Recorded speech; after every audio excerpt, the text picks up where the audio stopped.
ئەمەی لەم ئینهاوسەدا سۆران کامەران باسی لێوە کرد لەم راپۆرتەدا ئەمە لەگەڵ بەڕێز تارق جەوهەر شارەزای سیاسی کە لە هەولێرەوە لەگەڵمانە گفتوگۆی لەسەر دەکەین سەبارەت بە پرۆسەی سیاسی عراق و پێکهێنانی حکوومەتی نوێی عراق و کشانەوەی سەدر لە پرۆسەی سیاسی عراق با بزانین چی دەگوزارە لە داهاتووی پرۆسەی سیاسی عراقدا. کاک تارق سڵاوت لێبێت ئەمە سەدر کشایەوە ئیدی ئەو ئومێدەی کە هەبوو سەبارەت بە پێکهێنانی حکوومەتی نوێی عراقی چی بەسەر دێت حکوومەتەکە پێک دێت یاخود بەکشانەوەی سەدر جۆرێکی دیکە دەڕوانرێتە ئەم پرۆسەی سیاسی لە عراق چی ڕوودەدات؟ بەڵێ زۆر سپاس کاکەندرێ ڕێز و سڵاو بۆ جەنابەت بۆ بینەرانی سال 24 لە ڕاستیدا هێشتا زووە بڕیار لەسەرەوە بدەین ئایا بە تەواوەتی بەڕێز موقتەدا سەدر و ڕەوتی سەدر کۆتاییان بە بەشداری لە پرۆسەی سیاسی هێنا یاخود تەسلیمی ئەو واقعە بوون کە پێیان ناکرێ ئەو بەرنامەی هەیەیان بۆ جێبەجێ بکەن ئەو حکوومەتە زۆرینەی کە ئەوان هەوڵیان دەدا بۆ پێکهێنانی لەگەڵ هاوپەیمانەکانیان دروستکەن بۆیە زۆر ئەزمموی دوای 2023 ئەوەی فێرکردوین یا ئەوەی دووپات کردێتەوە کە بەڕێز موقتەدا سەدر لە شەو ڕۆژێکدا ڕەنگە بتوانێت هەڵوێستەکانی بگۆڕێ و هەروەکو بەشداریکردنەکەی لە هەڵبژاردن سەرەتا گوتی بەشداری ناکەم و پاشان بەڵێ ئێستا کەشیانی ئەم ڕۆژ کە لە بەدواداچوونێک باستەوە دەکرێت کە ئەو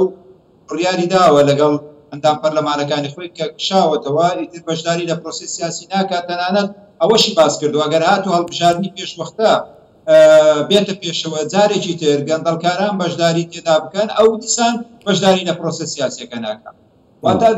دوجار ئەوەشمان لەبیر نەچی کە بەڕێز موقتەدا سەدر ڕاستە زۆرینەیەکی پەرلەمانی مسۆگەر کرد بەڵام لە ڕووی تێڕوانین و سیاست و لە ڕووی استراتیژی کارکردنەوە من پێم وایە زۆر موفق نەبووە بەشێکی زۆر لە چاودێرانیش پێیان وایە هەڵوێستەکانی هێندەی سۆزدارانە بووە بۆ فروشاندنی شەقامیشی ئەو ڕازیکردنی شەقام هێندە هەوڵ نێداوە کارکتەریستیکەکانی گۆڕەپانی سیاسی عراق ڕازی بکە و بتوانێت وەکو هێزێکی گەورە وەکو چەمسەرێکی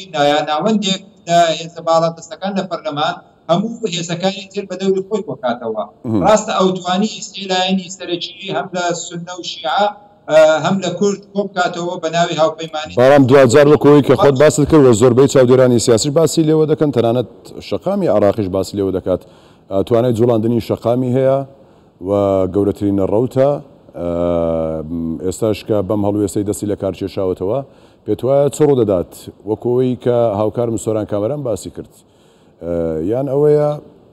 ئەوەی کە تێپەڕێویانی ژەوەتە کە هەڵبژاردنێکی پێشوەختە دەکرێت سەدر پێت وایە بۆ هەڵبژاردنێکی پێشوەختە خۆی ئامادە بکات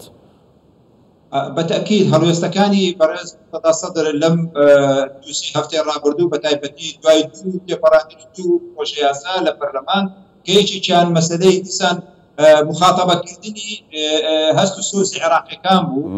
بەوەی کە یاسایەکی دەرکردووە مامەڵەکردن و تەطبیع و ئاشکردنەوە یا پەیوەندی دروستکردن لەگەڵ ئیسرائیل بە تاوان هەژمار دەکرێت من پێم وایە لەمەشدا ئەوان نیەتی خۆیان هەیە کە دەزانن هەڵوێستێک هەیە لەلایەن ئیداری ئەمریکا لەلایەن ئیسرائیلەکان تەنانەت بەشێکی عێراقیەکانیش لەگەڵ جۆرێک لەو تەوژمە تەطبیعیەن کە لەگەڵ ئیسرائیل بە تایبەتی هەندێک لە عێراقیەکان ڕەنگە پێیان وابی ئەوان تا ئێستا شەرک بەڕووی ڕاستەوخۆیان لەگەڵ ئیسرائیل نەبووە باشە بڕیارە لە پێناویست خۆی سەدر لەوە دەترسا یاسای دووشیان مەسەلەی یاسای ئاسایشی خۆراک بوو کە لەو پەران پێویستی شەقام ڕازی بکە بووی کە ئەو لە خەمی میلەتدایە بووە توانی ئەو دوو یاسایە کە پێویستیان بە دوو لەسەر سێی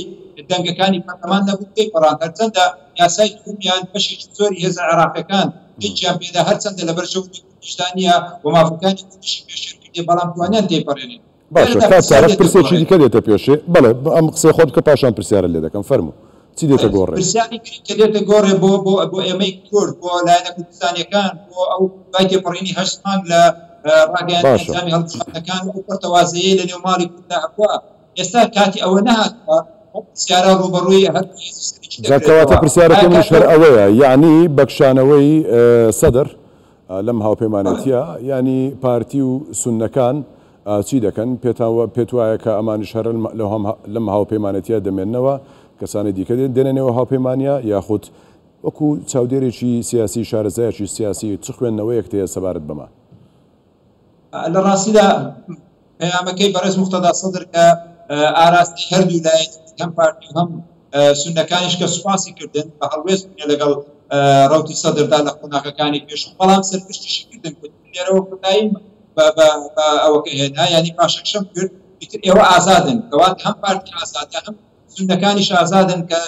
تعارف ئەگەر چلایەنێکی تر بە تایبەتی ئێستا ڕابەری شیعەکان دوای کشانەوەی مقتەدا سەدر چوارچەوەی هەماهەنگیە. بۆیە من بە دووری نازانم بە هەم بۆ پارتی هەم بۆ برژەوەندی بوو وا بخوازێ لەگەڵ یەکێتی دارێکی پێکۆ دابنیشتنەوە لەسەر بەرنامەیەکی کوردستانیانە و تەنانەت نەکەرا و دووهێزە بەڵکو تەواوی هێزەکانی تر، یعنی ئەمانە دوژمنی یەکنین، ئەمانە ڕکابەری یەکن، هەم لە کوردستان هەم لە عێراق. دەبێ بەو چاوە سەیری پێگەی هێزە کوردستانیەکان بکرێت. ڕاستە من دانێ و ناکۆچی هەیە، دیوی بۆچووی جیاوازیان هەیە، بەڵام بۆ قسە استراتیژیەکان بۆ دەستکەوتەکانی کوردستان بۆ پێگەی کورد لەنێو پرۆسی سیاسی و بڕیاردان لە عێراقدا پێویستی بە هەماهەنگی و یەکەڵبیستی و بە خۆداچوونەوە و تەجاوزکردنی لاپەڕەی دەمانجی ڕابردوو لە ناکۆچیەکان هەیە، چونکە بەرژەوەندەکانی کورد بەرژەوەندەکانی ئەو هێزە و تەواوی هێزە کوردستانیەکان زۆر لەوە زیاترە کە ئێمە بە هەندێک ململانەی لاوەچی ناخۆ پێگەی کوردی پێدەبەختا لاواز بکەین. بۆیە من دوجار بە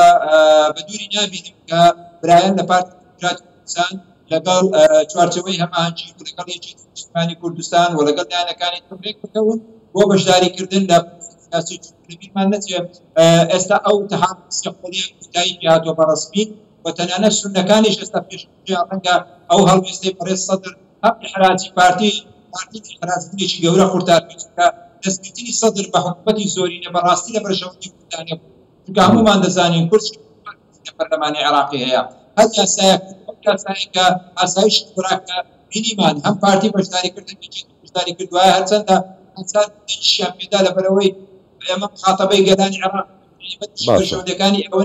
بەڵام دشی بەرژەوەندی گەلی کوردستان هەم لایەنەکان کەوات مەبدەئی زۆر کردنە لە تشتەکانی کورد پارتی پێخۆشە ئەم ڕۆژە بێتە پێشەوە لە پەرلەماندا ئەنجومەنی وەزیران هەر بڕیارێک دەرەچێ وەک ئەوەی کە لە بۆ یاسای گازی هەرێم دەریان کردووە ئاسایشی خۆراک دەریان دەکەن سبەی بۆ ناوچە کوردستانەکان دەردەکەین بۆ یەک گرنگە ئەم دەرکردە هەم یەکێتی پارتی و خۆستنەوە بە خۆیان دامستەوە دارێکی لە نێو کوردستان ڕێکەوت لەسەر استراتیژیکی تاژە لە بەرژەوەندی حزبی و بەرژەوەندی ماڵەکان و مافە دەستوریەکان لەگەڵ چاو بگرن و مامەڵەکردن لە بەغدا. بەڵێ بەڕێز تارق جەوهەر شارەزای سیاسی لە هەولێرە و لەگەڵ مابووی سوپاس بۆ تۆ ماندوومان کردیت کاک تارق.